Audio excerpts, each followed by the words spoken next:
from Robert Greene's The 48 Laws of Power. Mm-hmm.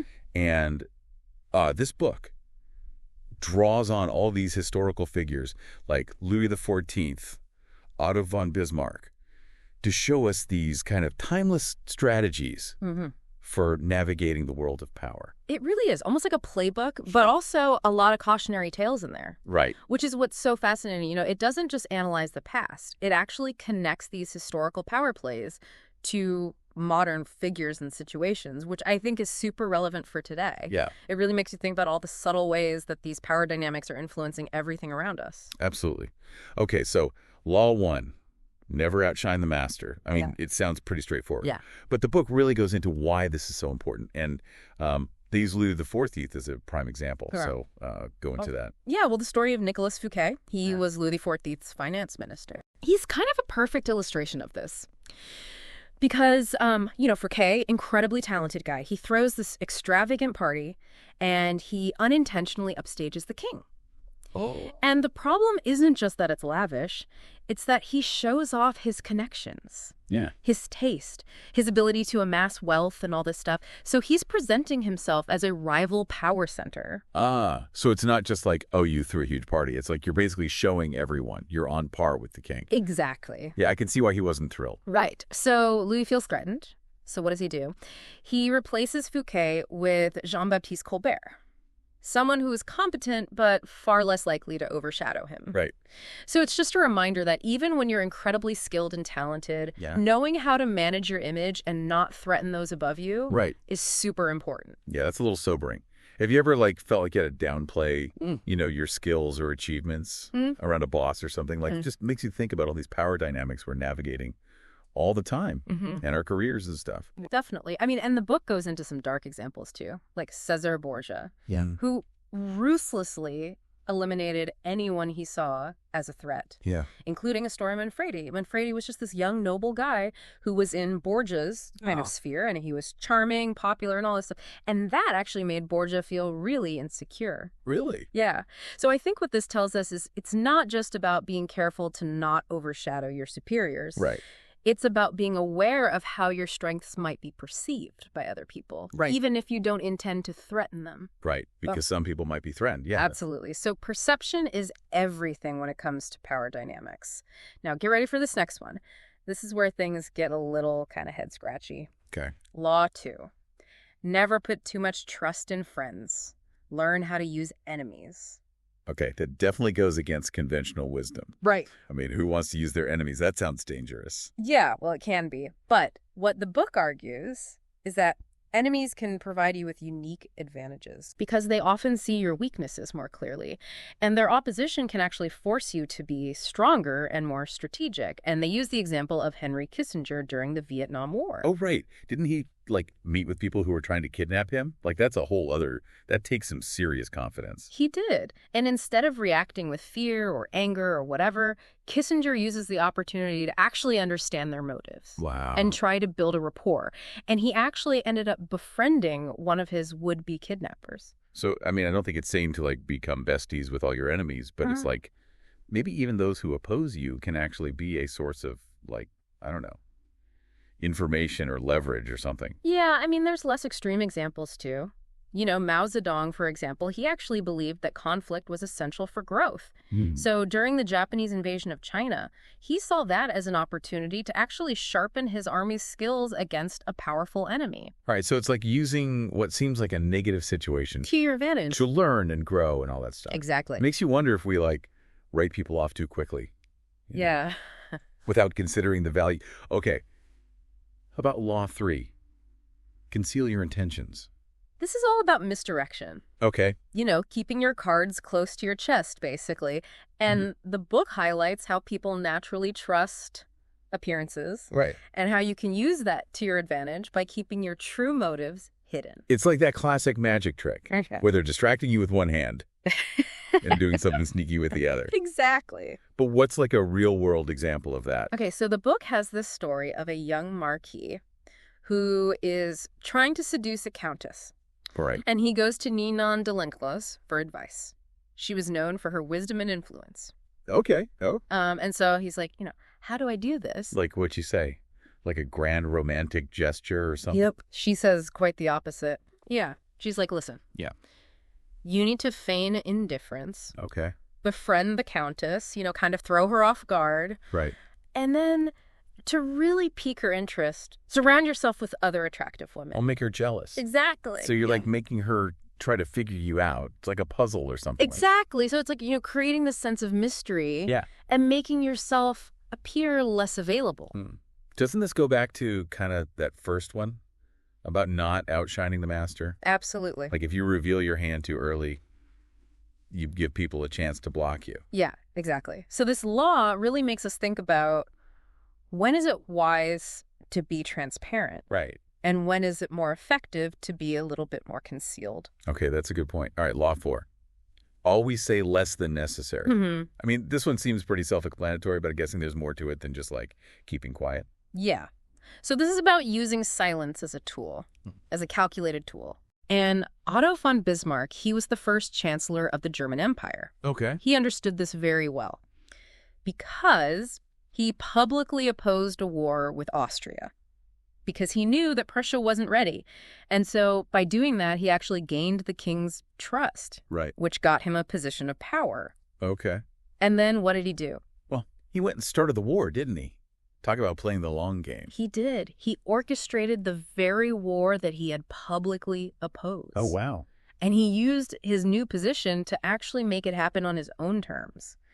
The book also mentions Louis XIV, who was a master of keeping his court guessing. Okay. Like, his silence wasn't just about secrecy. It was about creating this aura of mystery and control and keeping everybody on edge. Wow. So sometimes saying less is like more powerful than anything you could say. It makes you think, when has your silence been more effective than words? That's a good one. Right. It's something to think about. I think we often underestimate Yeah. the power of what we don't say. Okay, law 5.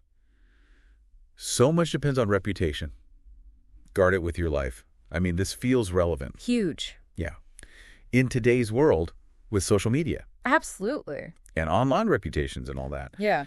They use P.T. Barnum as an example here. Right. So P.T. Barnum's early career actually shows us the risks of having a bad reputation, because he actually tried to buy the American Museum. Okay. But he lost out to a competitor who had a better reputation. Oh. Basically, the museum owners didn't trust Barnum. So even someone as savvy as Barnum had to kind of learn this the hard way. He did. But instead of trying to become all squeaky clean and respectable, he embraces this image of being a humbug, someone who plays with truth and illusion, because he knew that even negative attention could be turned to his advantage. Right, right. As long as people were talking about him. That's pretty bold. Yeah. But it makes you think about, reputation is this thing that I think a lot of us build unconsciously. Yeah. But this is encouraging us to be more deliberate about it. Exactly. It's not just about being good or bad. It's about cultivating a reputation that's going to actually serve your goals. All right. Law 6. This one might surprise you. Court attention at all costs. Wait, so we're supposed to want attention. Isn't that a little attention-seeking? It can be, but the book emphasizes that the type of attention matters. Yeah. It's about being strategic, creating buzz that actually aligns with your goals. Okay. Think of Mata Hari, the exotic dancer. I mean, she was a master of self-promotion. Yeah. Well, and she was known for these captivating performances. Yeah. And the mysterious persona and all that. Exactly. She understood how to use image to create this captivating persona. She was getting attention before she was even famous. All right.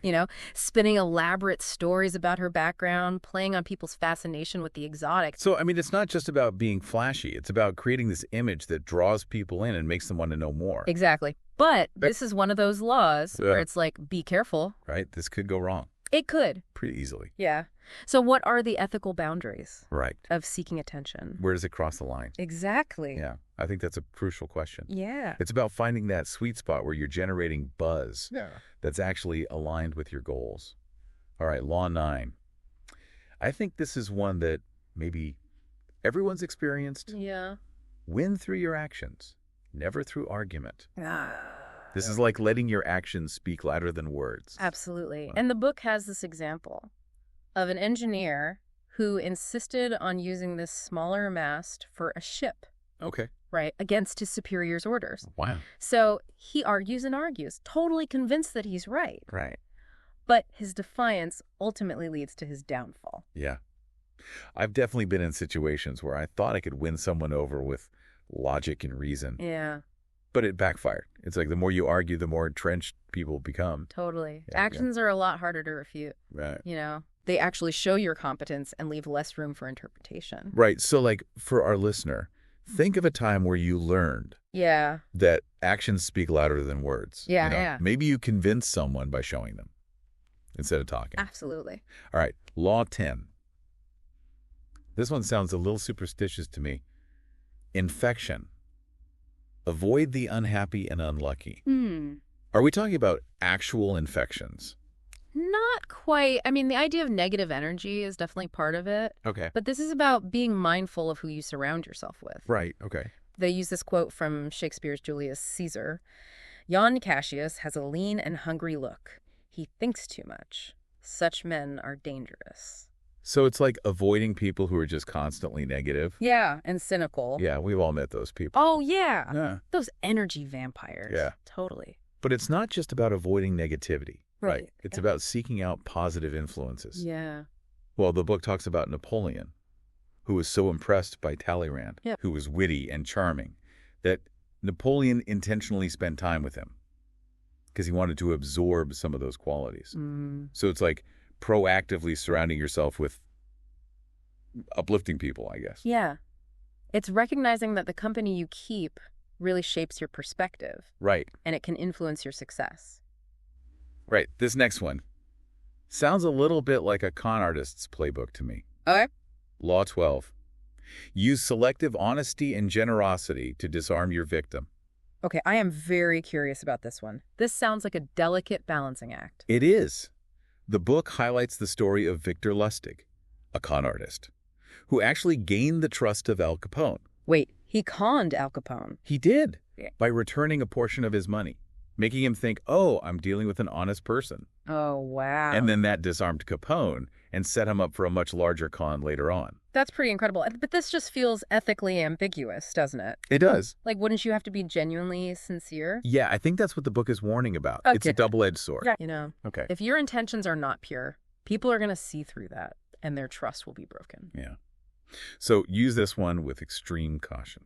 All right, last one for this part of our deep dive. Okay. Law 13. When asking for help, appeal to people's self-interest, never to their mercy or gratitude. So this is about framing your requests in a way that benefits the person that you're asking. Exactly. It's about understanding people's motivations. Right. And finding that win-win scenario. So not begging or relying on past favors. Right. It's about making a compelling case for how helping you is in their best interest as well. Okay. That makes sense. The book uses the example of an Athenian diplomat who was trying to convince Athens to ally with Corcyra. Okay. And he didn't talk about past alliances or appeal to their sense of duty or anything. Right. He was like, listen, an alliance with these guys will strategically benefit you. Okay. It'll strengthen your position against a common enemy. Right. And it worked. That's smart. I think sometimes we get so focused on our own needs when we're asking for help that we forget about, what the other person might get out of it. Totally. It's about understanding that people are ultimately motivated. Yeah. By self-interest. So it's like that saying, you can catch more flies with honey than vinegar. Yeah. It's about finding that sweet spot that benefits both parties. This has been a fascinating exploration. It has. Of just a few of the laws from the 48 Laws of Power. And I'm really interested to see what other insights we uncover in the next part of our deep dive. Yeah, there's so much more, so stay tuned. Stay tuned. Welcome back to our deep dive. I'm still processing all this from the first part. It's crazy how relevant, all this stuff is, even though it's based on, historical figures and all that. It is, isn't it? Like we said, we're just scratching the surface. There's so many. Yeah. More fascinating, sometimes controversial laws to get into. Okay. So what's next on the list? Well, how about Law 32? Play to people's fantasies. This one, I think, is really potent in today's world, where we're constantly bombarded with information and images that are designed to really capture our attention and often our desires. It's true. I mean, we're surrounded by marketing and media that play on, our fantasies, whether it's wealth or status or even just a sense of belonging.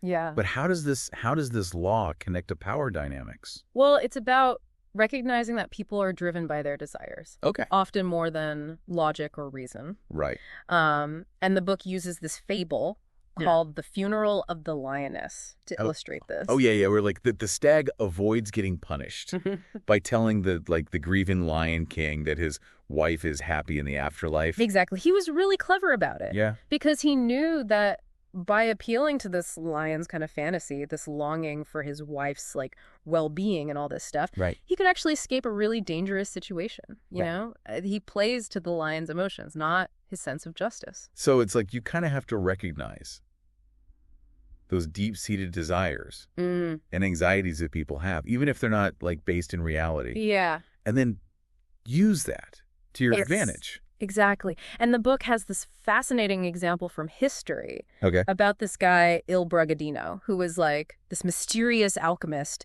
who captivated Venice with his promises of restoring the city to its former glory. I'm going to guess his alchemy skills weren't like actually real. Not quite, no. He was a master of illusion, playing on the Venetians, longing for a return to like their golden age. Right.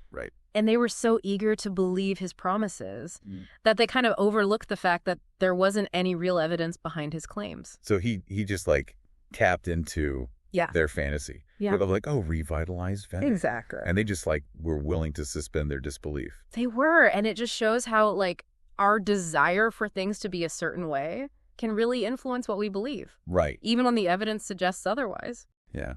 It makes you wonder how much of like what we believe is shaped by that. It's a lot, you know. We're all susceptible to this, especially when someone is really skillfully playing on our desires and anxieties. Right.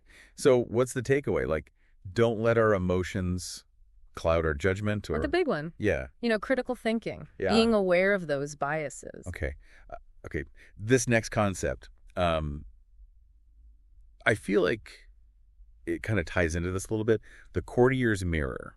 What is that, and how does it relate to like power dynamics? So the courtier's mirror is about becoming a mirror that reflects back to people their idealized selves, or at least the image that they want to project to the world. Okay. It's about careful observation. Okay. It's not just listening to what people say. It's noticing their gestures, their choices, the things that really reveal their desires and anxieties. So it's almost like you're trying to become a master of nonverbal communication, reading between the lines to understand what motivates people. Absolutely. And then you use that understanding to strategically reflect those desires back to them, which creates a sense of connection and validation. The book actually uses Diane de Poitiers as an example. Diane de Poitiers, remind me. Okay, so she was the mistress of King Henri II of France. Okay. And she managed to, like, maintain her influence over him for years, despite being like significantly older than him. She was really smart about it. Okay. Because she understood that Henri, who loved jousting tournaments and all this like visual spectacle of chivalry and stuff, was really drawn to a certain image of power and masculinity. So she basically like played to his fantasy. She did. She always dressed in these like elaborate costumes that had all these themes of chivalry. And she even like adopted this image of the goddess Diana. Oh, wow. Associating herself with like purity and strength, and like a touch of divinity. So she basically became the embodiment of what Henri admired and desired. That's pretty clever.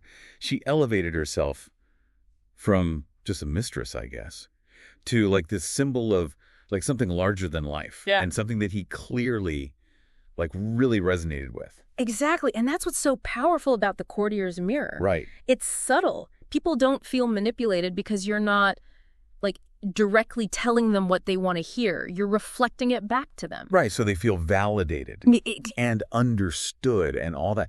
This is so fascinating. It connects to some of these other laws, doesn't it? Like it's playing to people's fantasies. Yeah. But in this more subtle way, it's also concealing your intentions because you're kind of influencing them without revealing what you want. You got it. It even connects to like saying less than necessary. Right. Because by observing and reflecting, you're gathering information and subtly influencing people. Right. Without giving too much away. So for someone who's listening, how could they start to like use this? The courtier's mirror. I mean, it sounds like it requires like a lot of observation. It does. A lot of social intelligence and stuff. Yeah, but it's a skill you can develop. Okay. You know, start by paying closer attention to people. What are their desires? What are their anxieties? What are their values? And then how can you reflect those things back to them? This is powerful stuff. But I feel like it could easily be misused for manipulation if someone wasn't careful. Oh, for sure. So, like, use this ethically, guys. Yeah, the goal isn't to deceive or control people. Right. It's to build genuine connections based on understanding and respect. Okay, I like that. All right, so Law 29, plan all the way to the end. This feels relevant because in today's world, we're often told to, like, go with the flow and not get too bogged down in planning and all that. Yeah. So this one really emphasizes the importance of thinking several steps ahead, anticipating potential obstacles, having those contingency plans in place. Oh, yeah. It's about avoiding that trap of getting so focused on the immediate goal that you kind of lose sight of the bigger picture. So it's not just about having, like, a plan A. It's like you need a plan B and C and D because things rarely go exactly as we think they will. Rarely. They use the example of the Tokugawa shogun, who had this prized antique tea bowl, and his gardeners, not understanding, you know, the intricacies of the tea ceremony. Right. They made this, like, seemingly minor alteration to the bowl, thinking they were improving it, but they actually... He ruined it. I remember this story. He was furious. He was. And it wasn't just about the bowl itself. It was about the symbolic significance of it and how their careless action really, like, messed with his plan for this special ceremony. So it's not just about having a plan, but it's understanding how, like, all these things are connected and how little details can have, like, a ripple effect. It's kind of like the butterfly effect, I guess. Exactly. One tiny change can trigger all this stuff. Exactly. And in the context of, you know, power dynamics, this means anticipating how other people are going to react, thinking about how your actions will be perceived, having backup plans in case things go off the rails. So if you're listening to this, I guess, like, take some time to actually think through your goals, your strategies. Yeah. Not just, like, the outcome you want, but the potential obstacles and stuff. Totally. Be proactive. Yeah. Instead of reactive. Okay, so Law 30. This one feels kind of counterintuitive. Yeah. Make your accomplishments seem effortless. Isn't it important to, like, show how hard you worked for something? It is, but this is more about the presentation. Okay. The book argues that revealing all the sweat and toil behind your accomplishments can actually make them less impressive. Really? Why is that? Well, people are more impressed by results that seem to kind of flow naturally, like you were born to achieve this thing. Right, okay. It creates this, like, aura of confidence and, like, inevitability. So it's like you make it look easy, even if it wasn't. Exactly. Like, oh, this whole thing, I just whipped it up, no big deal. Exactly. The book uses the example of, like, Alexander the Great cutting the Gordian knot. Oh, right. Right. Instead of struggling with it like everybody else, he just, like, takes his sword, slices it in half. Yeah, and, like, that just makes such a statement. It wasn't just about solving the problem. It was how he did it. Right. Exactly. He looks like someone who effortlessly overcomes obstacles. Exactly. And it goes back to that courtier's mirror idea, too. Right. You're reflecting back this desire for someone who embodies grace and ease. So think about how you present your achievements. Yeah. Like, are you emphasizing the struggle? Yeah. Or are you highlighting the results? Yeah. Sometimes letting your accomplishments speak for themselves can be more impactful. That's a good point. Okay, Law 31. This one I think is really relevant in today's, like, information age. Yeah. Control the options. Get others to play with the cards you deal. Ooh, yeah. This is about... So, like, framing choices. Yeah. In a way that kind of guides people to where you want them to go. Exactly. Creating the illusion of choice. Right. While steering them in the direction you want. I mean, it sounds manipulative, but it can also be very strategic. Yeah, like, I could see how that could be useful. Yeah. In negotiations or even just, like, everyday conversations. Oh, for sure. The book uses Ivan the Terrible as an example. Yeah, so Ivan the Terrible was facing opposition from the boyars, the Russian nobility. Okay. And what does he do? He stages this elaborate show of abdicating the throne. Wait, so he pretends to, like, give up all his power? He does, which is a super risky move. Yeah, that's a huge gamble. Huge gamble. But it was all calculated because he knew that the boyars would kind of relax, thinking they'd won. They'd let their guard down. Exactly. And then after a period of, like, chaos and unrest, He allowed the people to plead for his return. Oh, so he was like, okay, fine, I'll come back. I'll come back. But on my terms. With a few conditions. Right. Yeah. So he used this whole situation yeah. to get more power. Exactly. Yeah. Consolidating his power, securing even more authority than he had before. That's wild. He played everyone. He did. It was reverse psychology at its finest. Yeah, because people are less likely to resist if they think they're in control. Yep. Even if that control is fake. Exactly. So think about how you present choices to people. Yeah. Like, are you giving them genuine options? Or are you kind of framing the choices to get what you want? Yeah, it's a good thing to consider. And while this law, highlights the power of controlling options, the book also acknowledges, the potential downsides of being too controlling. Right, because if you're trying to micromanage everything, yeah, you might miss opportunities or not see the big picture. Exactly. The book actually talks about James Rothschild, who was this famous banker. Yeah. And he preferred to be hands-off with his rivals. Really? Yeah, because he felt like if he tried to control every single move they made, it actually blinded him. Right. So maybe sometimes it's better to give them a little bit of freedom. Yeah. To see what they'll do. Yeah, see what they'll do. And then figure out, okay, here are their weaknesses, and now I can strike. Exactly. It's about choosing the right approach for the situation. Right. Okay, one more law for this part of the deep dive. Okay. What do you got for me? Okay, how about this one? Law 17. Keep others in suspended terror. Cultivate an air of unpredictability. Okay, so that sounds a little ominous. But, I mean, I get it.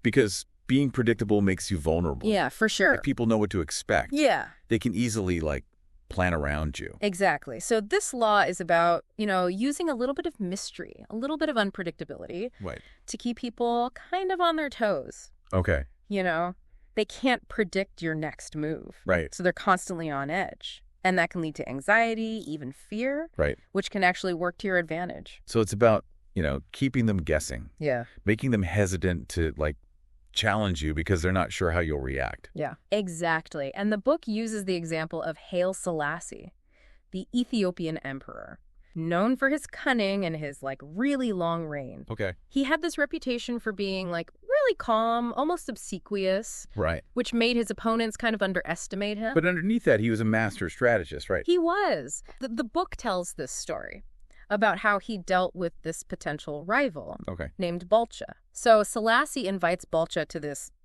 lavish banquet. Okay. Right. But Balcha, suspicious of a trap, insists on bringing his bodyguards. So it seems like Balcha's, in control. Yeah, he thinks he is. Protecting himself. Yeah. So Selassie agrees. Okay. Further lulling Balcha into this false sense of security. Right. Okay. But while the banquet's going on, Selassie's forces are miles away, secretly disarming Balcha's troops. Oh, wow. So it's like that classic scene where the hero thinks they're in control, but the villain's 10 steps ahead. Exactly. He used Balcha's precautions against him. It's brilliant, but it's also a reminder that unpredictability can be a really powerful tool. Yeah. Especially when you're dealing with people who might want to undermine you. So how can someone cultivate a bit of healthy unpredictability? It could be as simple as changing your routine. Okay. Taking an unexpected approach to a problem. Right. The key is to avoid becoming too predictable. Right. Keep people guessing. Don't let them take you for granted. Exactly. A little bit of mystery can go a long way. And I think that's a good place to pause for now. Okay. We've covered a lot of ground in this second part. We have. Of our deep dive. But there's still more to explore in this world of the 48 Laws of Power. I'm excited for the final part of our exploration. Yeah. I feel like there's going to be some even more mind-blowing insights to come. Stay tuned. We'll be back soon to uncover the final layers of this fascinating and sometimes controversial book. Welcome back to our deep dive into the 48 Laws of Power. It's been a wild ride so far. It has. We've covered some seriously strategic and sometimes kind of shady advice. Yeah, it's like a crash course in understanding how power works, both historically and in our modern world. But we're not done yet. We've got a few more laws to unpack before we wrap up this deep dive. Absolutely. So where should we go next? Well, how about Law 18? Do not build fortresses to protect yourself. Isolation is dangerous. This one feels particularly relevant today, with everyone retreating into their own little echo chambers. Oh, absolutely. It's so easy to get caught up in our own bubbles, especially with social media and personalized news feeds. We can surround ourselves with people who agree with us and just tune out everything else. But the book argues that this kind of isolation can actually make us more vulnerable, not less. Yeah, it's like building a wall around yourself, but then realizing you've trapped yourself inside. Exactly. They use the example of China's first emperor, Qin Shi Huangdi.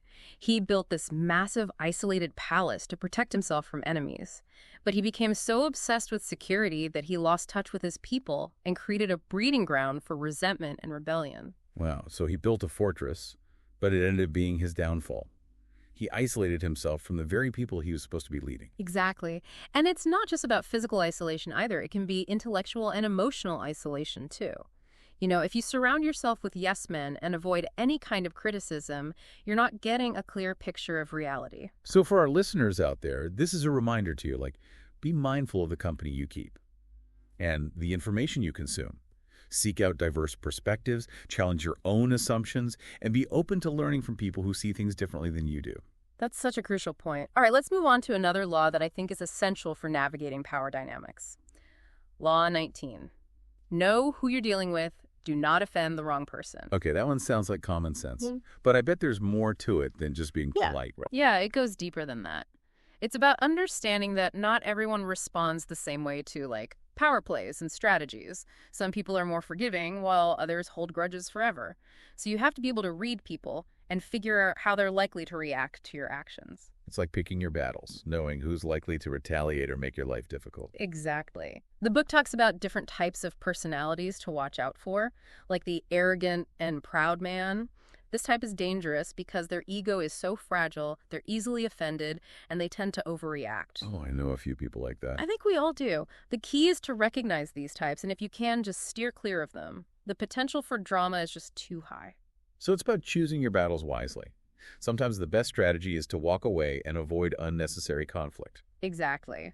Now, let's switch gears a bit and talk about a law that's all about playing to your strengths. Law 23. Concentrate your forces. Okay, I'm intrigued. Tell me more. This one emphasizes the importance of focusing your energy and resources on your most impactful areas. It's about avoiding distractions and not spreading yourself too thin.